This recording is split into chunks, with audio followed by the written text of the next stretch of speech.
gente vai começar lá na página 22, de divisões regionais não oficiais. Por que não oficiais? Porque não são aceitas oficialmente para os estudos ligados ao nosso país. Então, entre as divisões regionais, a gente vai ter, são aquelas regionalizações que foram criadas, tiveram critério, mas que não foram definitivamente aceitas. No caso, a gente vai ter a regionalização a partir lá do IBGE, que vai ser a regionalização que nós utilizamos até os dias atuais. Então, a gente tem em 1967, com Pedro Geiger, a regionalização por geoeconômica. Então, ele vai levar critérios o quê? Socioeconômicas, os complexos regionais. Então, ele vai dividir em 3 complexos regionais, que vai ser a Amazônia, o Nordeste e o Centro-Sul. Vocês têm ali na página de vocês 22, tá? Um mapa temático dessas regiões. Então, olha lá. A gente tem o Complexo Sul, que vai ser o complexo de maior desenvolvimento industrial, gerando 80% do PIB brasileiro, através da produção industrial, o agropecuária e a prestação de serviços. Região Nordeste, que vai ser a região com os piores índices, que são o quê? Onde a qualidade de vida, o desenvolvimento social é baixo. Além de tudo, o desenvolvimento econômico também vai ser muito pequeno. Lembrando o que tem característica dessa região do Nordeste. Tanto nessa regionalização como as características dos estados nordestinos. Foi a primeira região a começar a ser explorada no Brasil. Então, a gente tem uma exploração intensa do litoral, enquanto a região do interior, ela tem um pouco de desenvolvimento até pela questão do polígono da seca, a região da dificuldade da produção agrícola. Atualmente, a região litorânea ela vai ter uma grande representatividade, tanto na contratação, no emprego de pessoas do Nordeste, e esse emprego vai estar relacionado diretamente à questão do turismo na região na atualidade. E temos a região da Amazônia, que vai ter 10% da população e vai ter os projetos ligados à mineração e atividades agrícolas. Lembrando que nos dias atuais, a Amazônia ela sofre muito com a questão da mineração ilegal. E nessa regionalização entra ali o Mato Grosso como fazendo parte da Amazônia. Okay? Na página 24 vai estar trazendo conceitos do Milton Santos. Já tinha falado para vocês, retomo a sugestão aí da leitura do Povo Brasileiro, de Darcy Ribeiro, e Por uma Outra Globalização, do Milton Santos. Milton Santos é uma referência para o Brasil, ele leva o nome do Brasil para o mundo, as teorias, os trabalhos dele são renomados, ele é levado para o mundo inteiro para fazer discursos na ONU, ele é considerado o maior pensador da geografia no mundo, né? E ele é o pai da geografia crítica dentro dos nossos estudos. Então, ele vai trazer o meio técnico, científico e informacional. O que essa palavra lembra a gente? Ele vai recordar de 2 eventos. Primeiro, terceira revolução industrial, que é a revolução técnico-científico informacional, que é a revolução através da avanços tecnológicos e avanços científicos ligados principalmente à medicina e à informação que vai chegando à população e desenvolvimento disso. E nós temos o processo de globalização incluindo em todo esse processo. Então, Milton Santos ele consegue fazer a relação das mudanças da sociedade e da produção e como a população muda perante essa nova perspectiva de um mundo globalizado, de um mundo cheio de tecnologia, informações e desenvolvimento científico. Então, lá na década de 90, que aqui no Brasil a gente está vivendo um momento de grande estabilidade, a gente tem a adesão ao real no nosso país, a gente tem a questão da inflação que vai mudando, vai alterando. Então ele consegue fazer uma leitura muito minuciosa.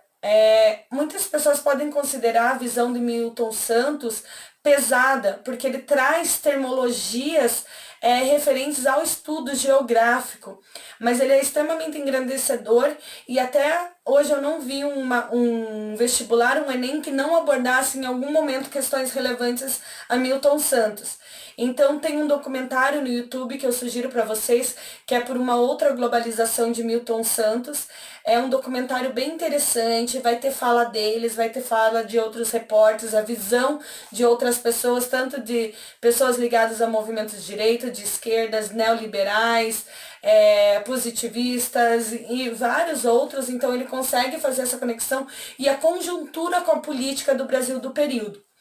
Ele vai fazer uma regionalização do Brasil em 4 regiões, levando em consideração os papéis no contexto nacional do Brasil e da sua economia e internacional, com critérios de quantidade de recursos e avanços tecnológicos, então quantitativos, de valores, tá?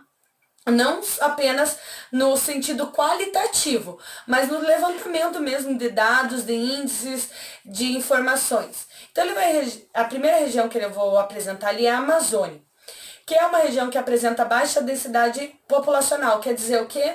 Que é uma região pouco povoada. Tem a cidade de Manaus, que é uma região populosa, que existe uma grande densidade demográfica, ou seja, habitantes por quilômetro quadrado, mas quando a gente olha no aspecto geral de todos esses estados da Amazônia, como Amazonas, Rondônia, Acre, Roraima, Pará e Amapá, no geral, em virtude até dos aspectos físicos, como a presença da floresta amazônica, nós temos regiões onde não tem população. Então, a base das cidades, da população, é uma população ribeirinha, que vai viver à margem dos rios, que vai viver uma região de baixa industrialização e pouquíssimo desenvolvimento, apesar que a partir de 2011 a gente vê umas mudanças, mas no geral é uma região a menos desenvolvida do nosso país. Tanto que ainda se apresenta a questão do consumo de carne, de tartaruga, de animais que estão ameaçados à extinção, porque muita coisa não chega na região. Eles dependem do fluxo dos rios para transporte de mercadoria e de pessoas.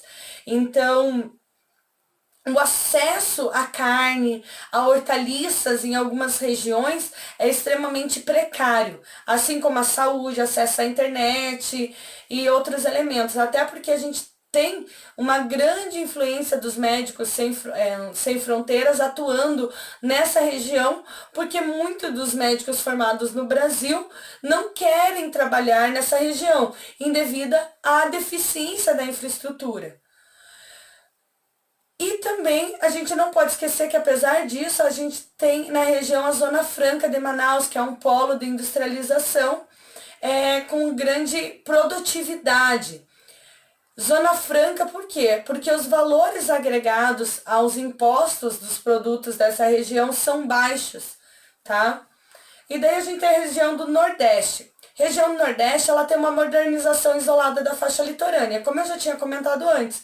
Em virtude de ser a região que primeiro vai ser explorada e de ter chuvas, ter mata, ter um aspecto mais ameno de vivência, é a região que mais vai se desenvolver, enquanto o interior, em virtude da seca, de dificuldade da chegada de outros elementos e de infraestrutura, ela vai ter uma expressividade muito pequena na produção. Então ela tem um contraste muito irregular dessa região. Apesar disso, na faixa litorânea, as cidades da faixa litorânea, elas apresentam um crescimento acelerado das cidades, ou seja, ocorre uma urbanização sem planejamento. Isso vai ocasionar no quê? Em grandes regiões periféricas. Um exemplo disso é a região de Recife. A outra região que a gente vai ter... uma questão da região Nordeste também, a Ford está instalada lá na região Nordeste, na região da Bahia, né? A gente vai ter o quê? Vamos ter a Ford instalada lá em virtude da mão de obra barata. Como é difícil, as pessoas não têm muita especialização, então a mão de obra com baixa especialização se torna muito barata.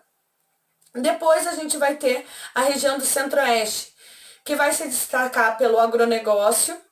Ela tem um crescimento muito rápido, tanto nos meios técnicos, científicos como informacional, até mesmo pelo desenvolvimento.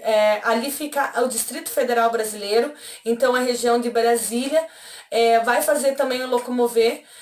E a gente tem um grande destaque para o agronegócio na região, tá? E a última é o concentrado, que vai pegar toda a região dos estados do Sul e Sudeste. Atualmente são a região realmente mais desenvolvida. Então ele faz um concentrado das regiões que apresentam os maiores índices de qualidade de vida, em conjunto com o desenvolvimento industrial e dos ramos econômicos em geral. Então a gente tem grande intensidade comercial e com isso a gente tem um consumo elevado dessa população. Consumo do padrão em geral, de produtos, de mercadoria, né? O consumo ali é mais constante. E alta produtividade agropecuária, se a gente for ver o Sul, é um dos maiores produtores de soja do Brasil. Atualmente está ali igualitária a região de Goiás, mas no período da década de 90 era o que maior tinha o desenvolvimento. E onde a gente tem as elites influenciadoras do país. O que ele quer te apresentar com elites influenciadoras? As pessoas que estão ligadas à questão da commodities, que é o preço que estipula os produtos agrários, os grandes empresários, os donos de grandes indústrias.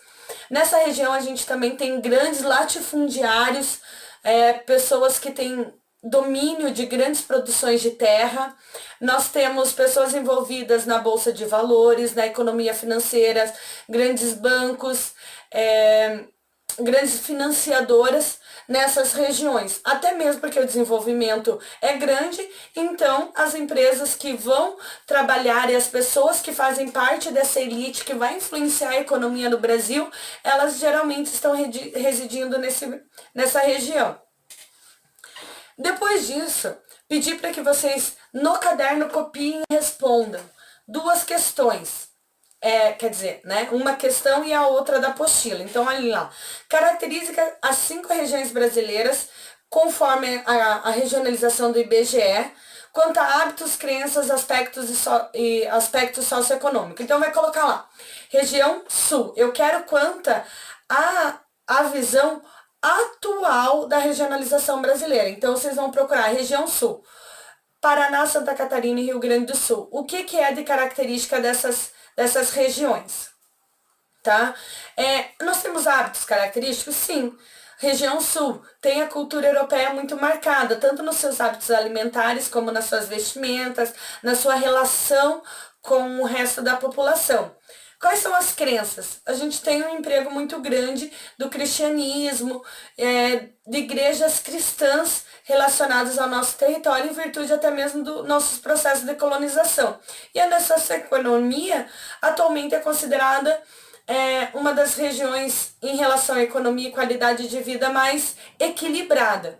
E isso com as 5 regiões. Não precisa se estender demais, mas pesquisem características básicas quanto a esses aspectos. Se quiserem, podem acrescentar aí com bandas, música, artistas ou literários, políticos que vocês sabem que são originários de algumas determinadas regiões.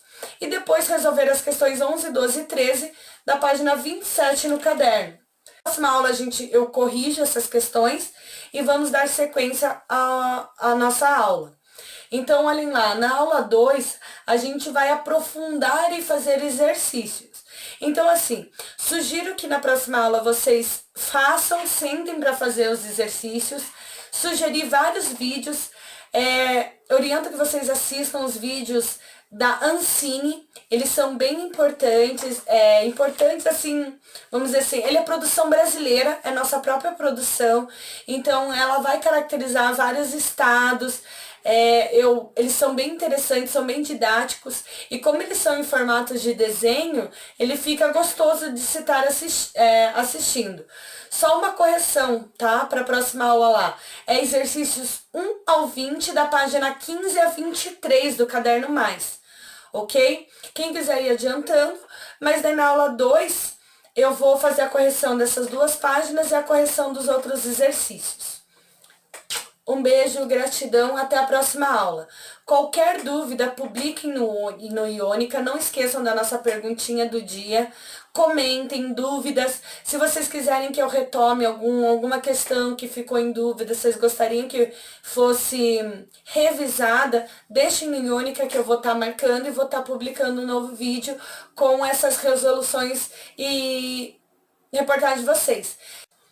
Beijo, gratidão, até a próxima aula.